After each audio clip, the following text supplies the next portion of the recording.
আপনি এখানে কেন এসেছেন? এই ভিডিওটাতে কেন ক্লিক করেছেন? হয়তো আপনি উত্তরটা জানেন, হয়তো জানেন না।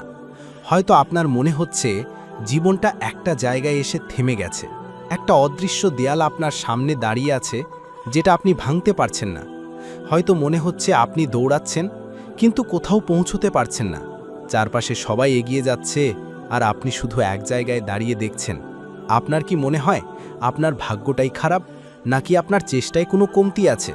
নাকি এই পৃথিবীর নিয়মটাই এমন যে কিছু মানুষ শুধু কষ্ট পাওয়ার জন্যই জন্মায়? আজ আমি আপনার এই সমস্ত প্রশ্নের উত্তর দেব। তবে সেই উত্তরগুলো মিষ্টি হবে না। সেই উত্তরগুলো হবে আয়নার মতো। এমন এক আয়না যা আপনাকে আপনার আসল চেহারাটা দেখাবে। সেই চেহারা যা আপনি হয়তো নিজেও দেখতে চান না। তাই যদি কঠিন সত্যি শোনার সাহস থাকে, তবেই এই ভিডিওটি দেখুন। কারণ আজ আমি আপনাকে কোনো মিথ্যা সান্ত্বনা দিতে আসিনি। আমি এসেছি আপনাকে জাগাতে। অধ্যায় ১। আপনার জীবনের সবথেকে বড় মিথ্যা। আমরা ছোটবেলা থেকে একটা বিরাট মিথ্যা শুনে বড় হই। সেই মিথ্যাটা হলো, কেউ একজন আসবে, কেউ একজন এসে আমাদের জীবনটা বদলে দেবে। কোনো এক বন্ধু, কোনো এক সুযোগ, কোনো এক চমৎকার এসে আমাদের সব দুঃখ দূর করে দেবে। আজ কান খুলে শুনে নিন, আপনার জীবনের সবথেকে বড় মিথ্যা এটাই: কেউ আসবে না। আমি আবার বলছি, কেউ আসবে না। আপনার ভাঙ্গা জীবনটা জোড়া লাগানোর জন্য, আপনার অন্ধকার ঘরে আলো জ্বালানোর জন্য, আপনার লড়াইটা লড়ে দেওয়ার জন্য এই পৃথিবীতে কেউ আসবে না। আপনি একা। এই সত্যটা যত তাড়াতাড়ি মেনে নেবেন, আপনার জন্যে ততই মঙ্গল। আপনার চারপাশে যারা আছে, আপনার বন্ধু, আপনার পরিবার, তারা আপনাকে ভালোবাসে, সন্দেহ নেই। তারা আপনাকে পরামর্শ দেবে, সাহস যোগাবে। তারা আপনার জীবনের খেলার দর্শক আসনে বসে হাততালি দেবে। কিন্তু মাঠের ভেতরে নেমে আপনার হয়ে গোলটা তারা করে দেবে না। এই জীবনের মাঠে খেলোয়াড় আপনি একা। দৌড়াতেও হবে আপনাকে, পড়লে উঠতেও হবে আপনাকে, আর গোলটাও আপনাকেই করতে হবে। তাই অন্যের ওপর আশা করা বন্ধ করুন, মানুষের থেকে প্রত্যাশা করা বন্ধ করুন। আপনার দুঃখের ৯৯% কারণই হলো এই অতিরিক্ত প্রত্যাশা। আপনি যখনই কারো ওপর আশা করেন, আপনি আসলে আপনার সুখের চাবিকাঠিটা তার হাতে তুলে দেন। আর এই স্বার্থপর পৃথিবীতে কেউ আপনার সুখের দায়িত্ব নেবে না। সবাই নিজের স্বার্থ নিয়ে ব্যস্ত।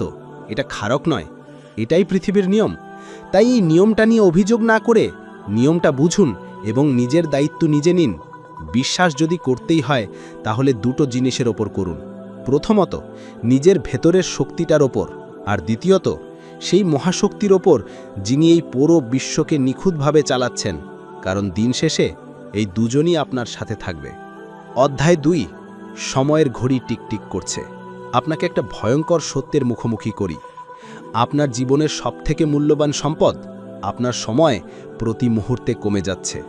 এটা কোনো রিচার্জেবল ব্যাটারি নয় যে শেষ হয়ে গেলে আবার চার্জ দিয়ে নেবেন।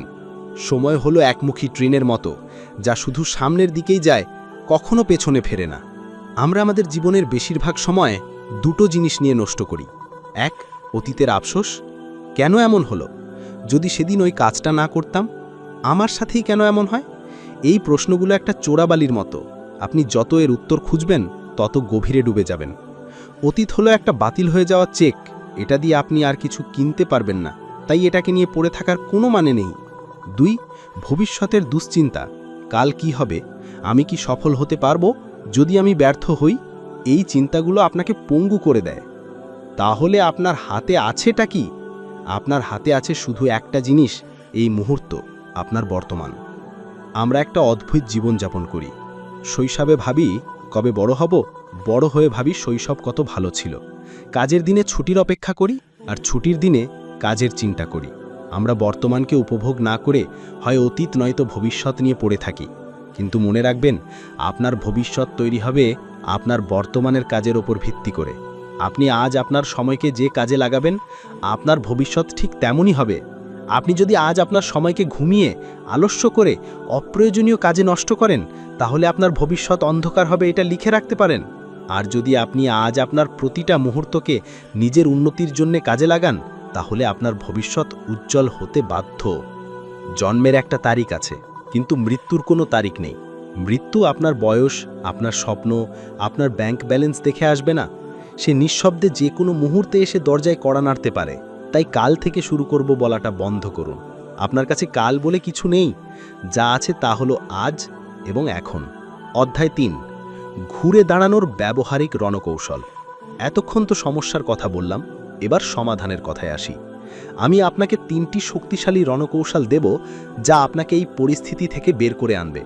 রণকৌশল নম্বর 1, উপেক্ষা করার শিল্প, দ্য আর্ট অফ ইগনোরিং। উপেক্ষা করা এটা দুর্বলতা নয়, এটা আপনার মানসিক শান্তির জন্য সবথেকে শক্তিশালী অস্ত্র। কি কি জিনিসকে উপেক্ষা করবেন? যারা আপনাকে ছোট করে। কিছু মানুষ আছে যাদের কাজই হলো অন্যের ভুল ধরা, অন্যকে নিচু দেখানো। এদের কথাকে আবর্জনার মতো ডাস্টবিনে ফেলে দিন, কারণ এদের কথায় কান দিলে আপনি নিজের ওপর থেকেই বিশ্বাস হারিয়ে ফেলবেন। মনে রাখবেন, কুকুরের কাজই হলো ঘেউ ঘেউ করা, কিন্তু হাতি তার নিজের পথে চলে। আপনাকে হাতি হতে হবে। অপ্রয়োজনীয় সমালোচনা, গঠনমূলক সমালোচনাকে স্বাগত জানান, কিন্তু যে সমালোচনার উদ্দেশ্য শুধু আপনাকে কষ্ট দেওয়া, সেগুলোকে বিন্দুমাত্র পাত্তা দেবেন না। নিজের অতীতের ভুল, আপনি মানুষ, ভগবান নন। আপনার দ্বারা ভুল হবেই, সেই ভুল থেকে শিখুন, কিন্তু সেই ভুলের বোঝা ঘাড়ে নিয়ে সারা জীবন চলবেন না। নিজেকে ক্ষমা করতে শিখুন। নেতিবাচক নবর এবং পরিবেশ, সারাদিন নেতিবাচক খবর বা হতাশ মানুষের সাথে থাকলে আপনার চিন্তাভাবনাও নেতিবাচক হয়ে যাবে। নিজের মনকে ভালো জিনিস দিয়ে পূর্ণ করুন, ভালো বই পড়ুন, ভালো কিছু দেখুন, সফল মানুষের কথা শুনুন। যেদিন থেকে আপনি অপ্রয়োজনীয় জিনিসগুলোকে ইগনোর করতে শিখে যাবেন, সেদিন থেকে দেখবেন আপনার জীবনটা কতটা লাইট এবং শান্তিময় হয়ে গেছে। রণকৌশল নম্বর 2, তুলনা নামক মানসিক ক্যান্সার। আমরা নিজেদেরকে শেষ করে দেওয়ার জন্য নিজেরাই যথেষ্ট। কিভাবে? তুলনা করে। আমরা সোশ্যাল মিডিয়ায় বন্ধুর বিদেশ ভ্রমণের ছবি দেখে নিজের জীবনের সাথে তুলনা করি। আমরা আত্মীয়র দামি গাড়ি দেখে নিজের ভাগ্যকে দোষ দিই। এটা হলো মানসিক ক্যান্সার। এই তুলনা আপনার ভেতরের সমস্ত আনন্দ এবং আত্মবিশ্বাসকে ধীরে ধীরে খেয়ে ফেলে। একটা কথা মাথায় ঢুকিয়ে নিন, প্রত্যেকের জীবনের প্রশ্নপত্র আলাদা। আপনি আপনার অঙ্ক পরীক্ষার খাতার সাথে অন্যের ইতিহাস পরীক্ষার খাতার তুলনা করতে পারেন না। তার জীবনে যা আছে তা তার পরীক্ষার প্রশ্ন, আপনার জীবনে যা আছে তা আপনার। সোশ্যাল মিডিয়ায় আপনি যা দেখেন তা জীবনের একটা সাজানো অংশ মাত্র। এটা একটা সিনেমার ট্রেলারের মতো। পুরো সিনেমাটা কিন্তু অন্যরকম। আপনি কারোর সফলতার পেছনের কষ্ট, পরিশ্রম আর ব্যর্থতার গল্পটা দেখতে পান না, আপনি শুধু তার সফলতার চূড়াটা দেখেন। তাই আজ থেকে তুলনা করা বন্ধ করুন। যদি তুলনা করতেই হয়, তাহলে গতকালের আপনার সাথে আজকের আপনার তুলনা করুন। দেখুন আপনি গতকালের থেকে 1 ইঞ্চিও হলেও এগিয়েছেন কিনা।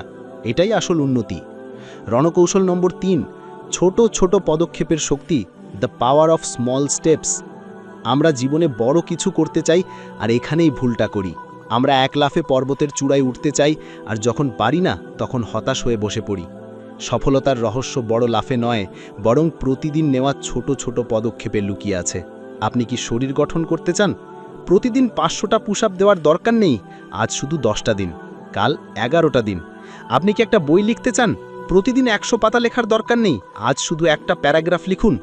বিন্দু বিন্দু জল দিয়েই সিন্ধু তৈরি হয়। আপনার প্রতিদিনের এই ছোট ছোট প্রচেষ্টাগুলোই একদিন জমা হয়ে একটা বিশাল সফলতায় পরিণত হবে। ধারাবাহিকতা বা কনসিস্টেন্সি হলো সফলতার মূল কাঠি। ঝড়, বৃষ্টি, তুফান যাই আসুক না কেন, আপনার প্রতিদিনের কাজটা আপনাকে করে যেতেই হবে।